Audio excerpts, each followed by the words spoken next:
welcome back to Travel with Kirsten. In this video, it is not going to be a vlog, it's going to be more of a discussion. And I'm going to be telling you 3 tips to be, well, before I sit down here and tell you how to be a more sustainable traveler, I need to reflect on my own travels and talk about how I can be a more sustainable traveler. So I'm going to touch on 3 things in this video: how I can be a more sustainable traveler, and then how you can also put these practices into your traveling and into your daily life if you would like to. So if you're ready to hear how I'm going to be a more sustainable traveler, give us a big thumbs up. Don't forget to subscribe and comment any ideas. Roast me if I still need to do better as a traveler. Ask any questions. I think discussion is how you learn. So please feel free to comment, text me, message me, Instagram, anything you would like. Now let's get into the video. First and foremost, the one thing I can do to be a more sustainable traveler is offset all of those emissions from the traveling that I have been doing.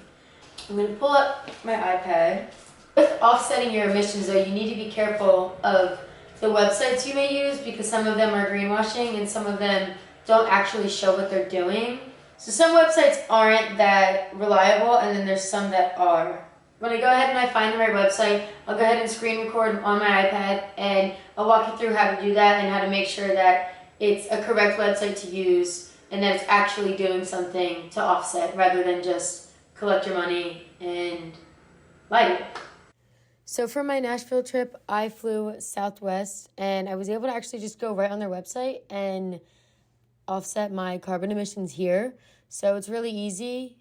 You just go ahead and type in where you're flying from, where to. So mine was Raleigh to Nashville, and I have round trip clicked in the corner. It was just me, so just one number passengers estimated it, and it's only $3.04 to offset my emissions from this trip that I took.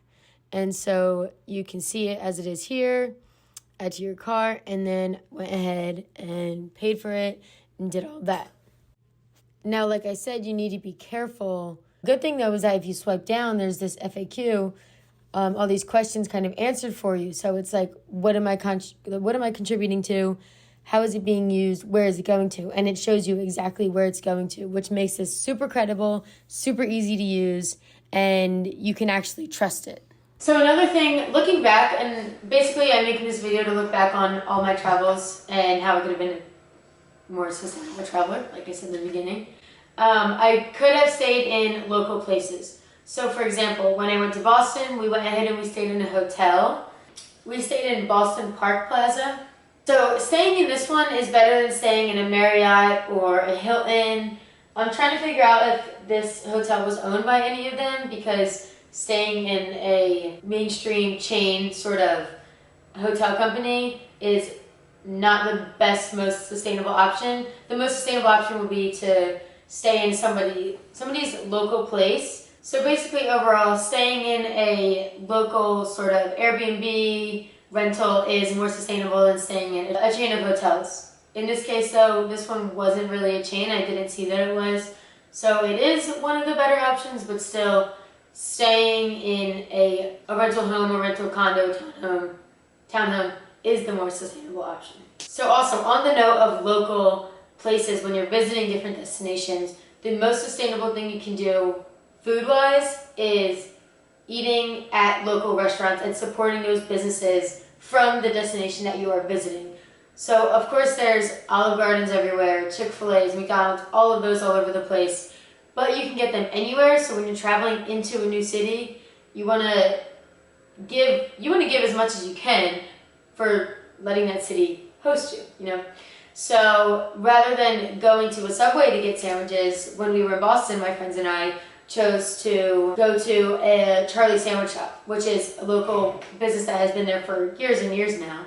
That is one that I am pretty good at, besides the airport, which is just difficult. And actually, I'm going to get more into the difficult sides of it in just a second. But to sum it up, when you're traveling destinations, try to go to the local restaurants, avoid the chains. You can get them when you're home.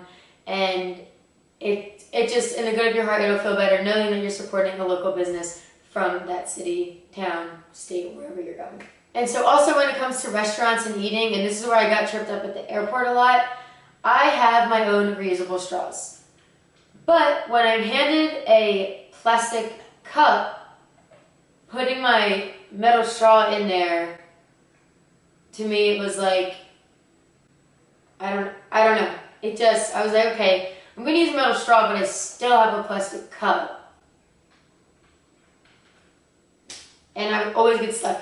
This was the most difficult part I found about trying to be more sustainable as a traveler, was the utensils. I don't have my own utensils that I carry around and that I travel with, but I need to get those. And I used so many plastic forks, plastic knives, plastic spoon while I was traveling, especially when you're going to places and that's how they're serving them.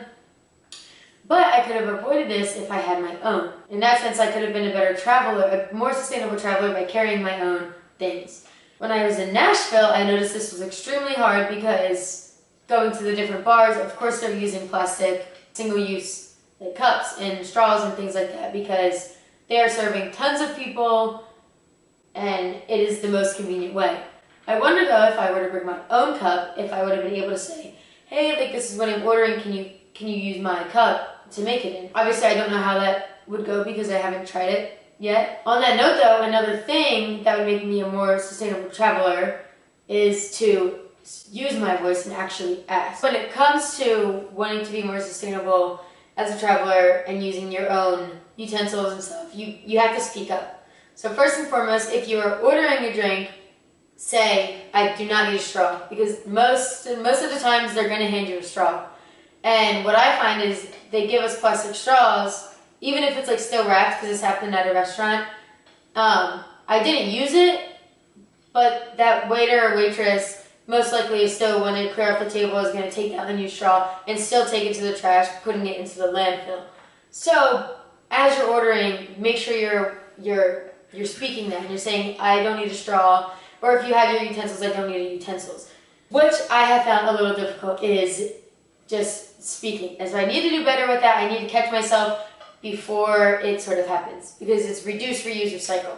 So if I can reduce the amount of plastic given to me, I don't even have to worry about what's going to happen to it because I didn't use it. And that's good. Okay. Honestly, this is making me realize that there are a lot of challenges to trying to be more sustainable and especially traveling. So, offsetting emissions, staying in local places, supporting local restaurants, and using your voice and speaking. Using my voice and speaking is how I need to be a better sustainable traveler. In a week, I'll be going to Chicago, and then after that, I actually don't have any travels planned, but I know going to Chicago will be easy because we go ahead and stay with, if you don't know, my boyfriend Adam is from Chicago. We stay with his family, so that's already so much better for my accommodations part. And I will go ahead and try to speak up at every place that we go to, because I know we're going to go out, and I'll try to film it and see, maybe the bars will take my reusable glass that I bring. So stay tuned and we'll see how that goes. I hope this video helped you. I know this video definitely helped me sit here, talk about my travels, make me realize different things, and I hope that you might have learned a little thing or two about it, and I hope that you would join me for more videos in the future just like this. Bye, thank you for watching.